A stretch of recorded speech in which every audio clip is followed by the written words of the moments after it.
मैं हूं पृथ्वी। सुनो मेरी कहानी, कैसे मेरा जन्म हुआ, कैसे मेरी जमीन पर जीवन की शुरुआत हुई, कैसे हजारों डिग्री तापमान पर तपने वाला एक ग्रह कैसे हैबिटेबल जोन में आ गया, और इस पर इंसानों जैसे इंटेलिजेंट जीव कैसे आए।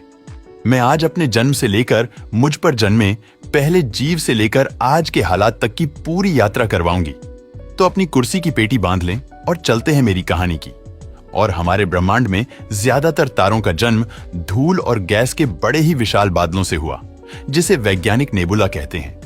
हमारे सूर्य की फॉर्मेशन भी कुछ ऐसे ही हुई थी।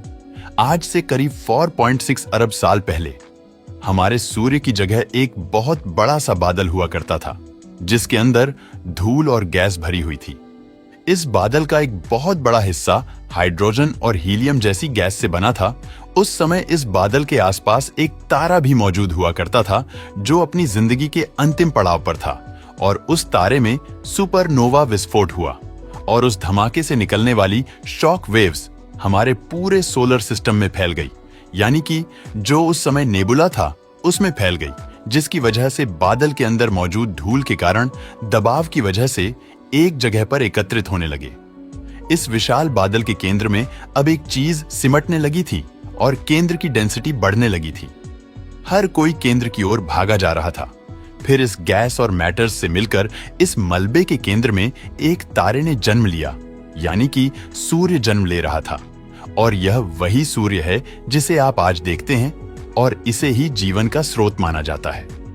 कुछ साल बीतने के बाद सूरज मैटर कलेक्ट करते करते इतना विशाल हो गया, जब सूर्य के केंद्र में इतना प्रेशर और तापमान उत्पन्न होने लगा कि वह अपने केंद्र में 2 हाइड्रोजन एटम को मिलाकर हीलियम बनाने लगा। इस प्रक्रिया में बहुत भारी मात्रा में एनर्जी रिलीज होने लगी। ये एनर्जी आज हमें सूरज की रोशनी के रूप में दिखाई देती है। सूर्य के आसपास मौजूद गैस, धूल और पत्थरों के कण आकर्षण की वजह से आपस में जुड़ने लगे। जब बाहरी मैटर मौजूद था, उन्हें सूरज के चारों ओर घूमकर बड़े बड़े गोल पत्थरों का निर्माण किया और हमारे ग्रहों की बनने की शुरुआत हुए और हमारा सौर मंडल में ग्रहों का निर्माण किया। उस समय हमारा सौर मंडल स्टेबल नहीं हुआ करता था और उसमें टकराव धमाके हुआ करते थे और अपने निर्माण प्रक्रिया से गुजर रहा था और पूरे ब्रह्मांड का सबसे अनोखा ग्रह बनने वाला था। मैं बात कर रहा हूं अपने जीवन की शुरुआत की, अपनी फॉर्मेशन की, अपने जन्म की। उस समय यह पृथ्वी आज के जैसी बिल्कुल भी दिखाई नहीं देती थी। ना मुझ पर पानी मौजूद था और ना ही पेड़ पौधे, जिसका अर्थ है वह आज की तरह हरे और नीले रंग का दिखाई नहीं देता था, क्योंकि मैं सिर्फ और सिर्फ पत्थरों से बनी हुई थी और मैं एक ऊंचे तापमान पर, यानी आज के मुकाबले कई गुना से ज्यादा तापमान पर अपना जीवन गुजार रही थी। लेकिन धीरे धीरे चीजें बदल रही थीं। मेरा तापमान नीचे गिर रहा था, लेकिन तभी मंगल और पृथ्वी के बीच में मौजूद एक छोटा सा ग्रह बड़ी तेजी से मेरी ओर बढ़ने लगा और आज से करीब 4.5 अरब साल पहले थिया नाम का ग्रह मुझसे टकराया। यह मेरे जीवन के इतिहास में सबसे बड़ा धमाका था। यह ग्रह मुझसे इतनी तेजी से टकराया कि हम दोनों एक दूसरे में समा गए। इस टक्कर से बहुत सारा मटेरियल बाहर निकलकर अंतरिक्ष में चला गया और मेरे ऑर्बिट में चक्कर लगाने लगा। इस धमाके के बाद हमारी पृथ्वी का तापमान बड़े लंबे समय के लिए बहुत गर्म रहा। उस समय मुझ पर नरक जैसी स्थिति बनी हुई थी। लेकिन मेरे ऑर्बिट में घूम रहे उस मलबे ने इकट्ठा होकर एक और चीज का निर्माण किया। वो चीज कोई और नहीं बल्कि हमारा प्रिय चांद है। चांद भले ही दिखने में बड़ा सुंदर लगता हो, लेकिन उसकी फॉर्मेशन एक बड़ी तबाही से हुई थी। हालांकि कुछ समय के लिए उसने मुझे उथल पुथल कर दिया था, परंतु चांद को देखकर मुझे थोड़ी प्रसन्नता हुई। यह बात सच है कि इससे मुझे बहुत ज्यादा नुकसान हुआ था, लेकिन आगे चलकर यही नुकसान बहुत ज्यादा खास साबित होने वाला था। धीरे धीरे मुझ पर मौजूद गर्मी खत्म होने लगी और मेरा तापमान वापस से नॉर्मल होने लगा। वहीं अब मेरे चारों ओर चक्कर लगाने वाला चांद भी पूरी तरह से कंप्लीट हो चुका था। मैंने अपने आप को अच्छी तरीके से स्टेबल करने के लिए मेरे अंदर जितनी भी भारी चीजें थीं, उनको धीरे धीरे अपने सेंटर की ओर सेटल कर दिया। वहीं अब मेरे अंदर मौजूद हल्के एलिमेंट्स से मैंने बाहरी सतह की ओर रखे और इस तरह से पूरी तरह से मेरा स्ट्रक्चर डेवलप हो चुका था। सब कुछ बिल्कुल सही जा रहा था। लेकिन कुछ अरब सालों में मुझ पर एक बहुत बड़ा प्रलय आने वाला था। हमारा सौर मंडल अभी भी नया था और इसमें से बहुत सारे पत्थर मौजूद थे जो सौर मंडल में घूम रहे थे, जो आज से करीब 3.9 साल पहले मुझ पर ऐसे ही बहुत सारे पत्थरों की बारिश हुई। इस घटना ने मुझे पूरी तरह से बदल कर रख दिया। मुझ पर गिरने वाले पत्थर बहुत ही विशाल थे और यह मुख्यतः बर्फ के बने हुए थे। जैसे ही ये पत्थर मुझसे आके टकराए, इनमें मौजूद सारी बर्फ पिघलने लगी और ज्यादा तापमान होने की वजह से भाप में बदलने लगी। इस भाप ने मेरे वायुमंडल को पूरी तरह से ढक लिया और फिर शुरुआत हुई एक बहुत ही भारी बारिश की, जो आगे कई लाख सालों तक चलती रही। इसी वर्षा की वजह से आज मुझ पर समुद्र और महासागरों की फॉर्मेशन हुई और फिर एक ऐसा जलचक्र बना जो आज भी जीवन के लिए बहुत उपयोगी है। आज भी मेरे ऊपरी सतह का 71% हिस्सा पानी है और यही जीवन का सबसे बड़ा स्रोत भी है, जो मुझे इस अज्ञात ब्रह्मांड में एक अलग स्थान देने वाले थे। वह चीज थी अमीनो एसिड, जो कि जीवन के लिए बहुत ही जरूरी तत्व था। इसके अलावा इन एस्टेरॉयड के साथ कई जरूरी खनिज भी मुंह तक पहुंचे थे और मैंने उन्हें संजोकर जीवन की ओर एक कदम बढ़ाया था। समुद्र की गहराई में इन अमीनो एसिड ने खनिज के साथ मिलकर पहली बार जीवन का बीज बोया, जो आज भी ब्रह्मांड में सबसे अलग और अनोखा है। आज से करीब 3.5 अरब साल पहले समुद्र में पहली बार जीवन की शुरुआत हुई थी।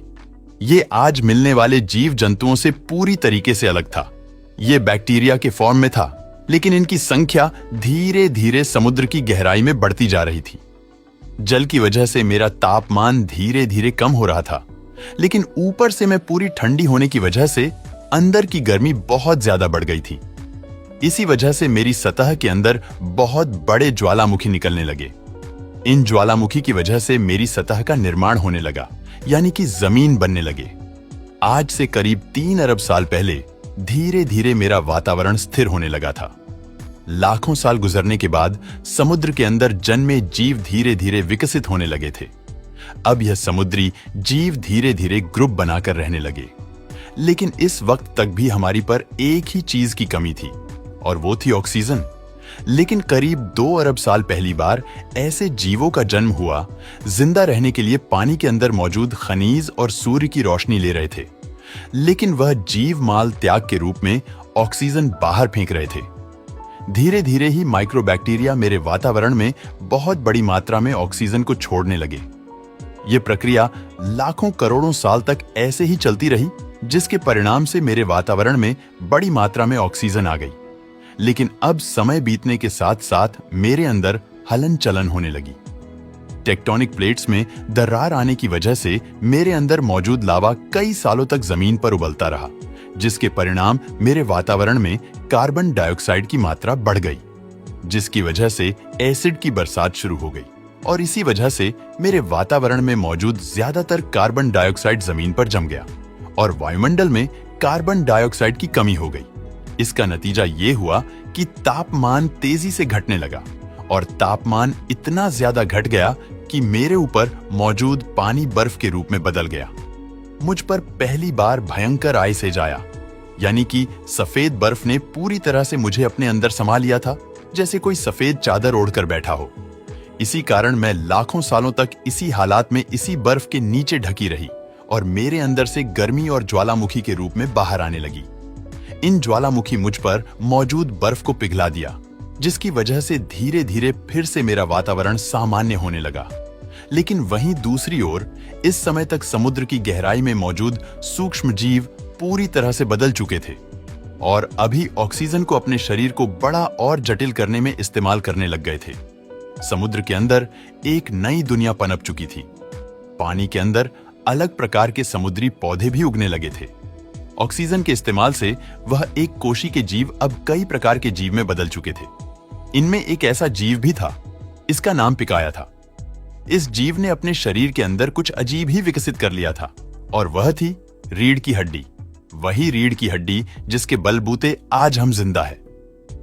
मेरा वायुमंडल हजारों सालों तक बदलता रहा, जिसकी वजह से समुद्र के अंदर मौजूद जीव वातावरण के हिसाब से अपने आप को विकसित करते गए और अब हजारों सालों बाद समुद्री पौधे बर्फ की वजह से पूरी तरह मरते या फिर सूखते नहीं थे। अब सूक्ष्म जीव समुद्री जीव बन चुके थे जब फिर से ज्वालामुखी ने पृथ्वी की बर्फ को पिघलाना शुरू किया, तभी समुद्री पेड़ जल्दी ही विकसित होकर फैल गए। धीरे धीरे वातावरण में ऑक्सीजन की मात्रा बढ़ने लगी और पृथ्वी पर आने वाली एसिड की वर्षा कम होने लगी। लेकिन अभी भी मेरी जमीनी सतह बिल्कुल खाली पड़ी थी। ऐसा इसलिए था क्योंकि मेरे पास ओजोन नाम की लेयर नहीं थी। लेकिन फिर ऑक्सीजन ने सूरज के किरणों को अब्सॉर्ब कर एक भारी ओजोन लेयर का निर्माण आरंभ किया। फिर आज से करोड़ों साल पहले मुझ पर बहुत कुछ बदल चुका था। मेरी सतह पर पेड़ पौधे उग चुके थे। मेरी ऊपरी सतह पर पहली बार मोसोस नामक प्लांट उगना शुरू हुआ और धीरे धीरे अलग प्रकार के पेड़ पौधे ने पृथ्वी की सतह पर जगह बना ली। लेकिन इसी समय कई सारे समुद्री जीव जो धीरे धीरे समुद्र से बाहर निकलकर जमीन पर चलना सीखने लगे और जमीनी जानवरों में बदल गए।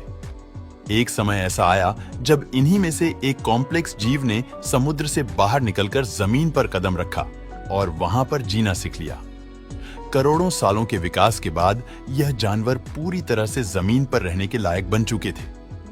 मेरी ज्यादातर जमीन एक जगह पर इकट्ठा हो चुकी थी, जिसे आज हम पैंजिया महाद्वीप के नाम से जानते हैं। मेरा तापमान और वातावरण बिल्कुल स्थिर हो चुका था। अब समुद्री जीव वातावरण के हिसाब से उनके शरीर का रंग रूप बदल रहा था। यही जीव आगे चलकर डायनासोर में परिवर्तित हो रहे थे और इन डायनासोर ने पेड़ पौधे खाने शुरू कर दिए। उनका शरीर लंबा और विशाल हो गया। कुछ डायनासोर शिकार किया करते थे, जिस कारण वह छोटे और काफी आक्रामक होते चले गए। लेकिन फिर से मेरा वातावरण बदलने लगा। एक बार फिर से ज्वालामुखी के रूप में बाहर निकलने लगी और इसी वजह से तापमान बहुत ज्यादा बढ़ गया, जिसने पृथ्वी पर अकाल की स्थिति पैदा कर दी। और इस अकाल ने मुझ पर मौजूद 90% पेड़ पौधों और जीव जंतु को खत्म कर दिया। कुछ प्रतिशत ये जीव इस अकाल में जिंदा बच पाए थे, जिन्होंने अपने आप को बचाने के लिए जमीन के अंदर रहना शुरू कर दिया था। लेकिन फिर कुछ हजारों सालों के बाद मेरा वातावरण सामान्य होने लगा। मेरी ज्यादातर जमीन एक ही जगह इकट्ठी होने की वजह से जमीन बंजर और रेगिस्तान हो चुकी थी, मगर अब फिर से मुझ पर हरियाली पड़ने लगी। ज्यादातर जंगल समुद्र के करीब हुआ करते थे, वही हरियाली बहुत ज्यादा बढ़ गई और अब जो कुछ प्रतिशत जानवर उस अकाल में बच गए थे, उन्होंने बड़े बड़े डायनासोर का रूप धारण कर लिया था। आज से लगभग 20 करोड़ साल पहले पैंजिया महाद्वीप टूटना शुरू हो गया और पैंजिया के टूटने की वजह से मेरी ज्यादातर ऊपरी जमीन पानी के संपर्क में आने लगी, जिसके कारण मुझ पर हरियाली बढ़ती चली गई, जिसके कारण डायनासोर की और ज्यादा प्रजातियां विकसित होती गई। डायनासोर आने वाले करोड़ों सालों तक पृथ्वी पर राज करते रहे, जिसमें कुछ डायनासोर उड़ने वाले भी विकसित हो गए। जंगलों से लेकर आसमान तक डायनासोर का उस समय पृथ्वी पर कब्जा हुआ करता था। लेकिन फिर उसके बाद 6 करोड़ साल पहले उनके साथ एक ऐसी घटना घटी जिन्होंने डायनासोर के साथ साथ मेरे बहुत सारे जीवन को नष्ट कर दिया था। वह घटना थी उल्का पिंड की मुझसे टकराने के बाद में पृथ्वी पर लगभग जीवन खत्म हो चुका था। परंतु मैंने जीवन को बचाने के लिए अपने हर संभव प्रयास किए और एक बार फिर से एक नए जीवन की शुरुआत हुई। एक बार फिर से मेरा जमीनी इलाका हरा भरा हुआ और एक बार फिर से इसमें जानवरों की चीखें, किलकारियां और उनके मधुर स्वर गूंजने लगे। धीरे धीरे ये जानवर विकसित होते गए और आज के इंसान के रूप में भी हमें एक जीव है जो आज मेरे इतिहास के बारे में जानना चाहता है। तो आपको मेरा सफर कैसा लगा? मुझे कमेंट करके जरूर बताना।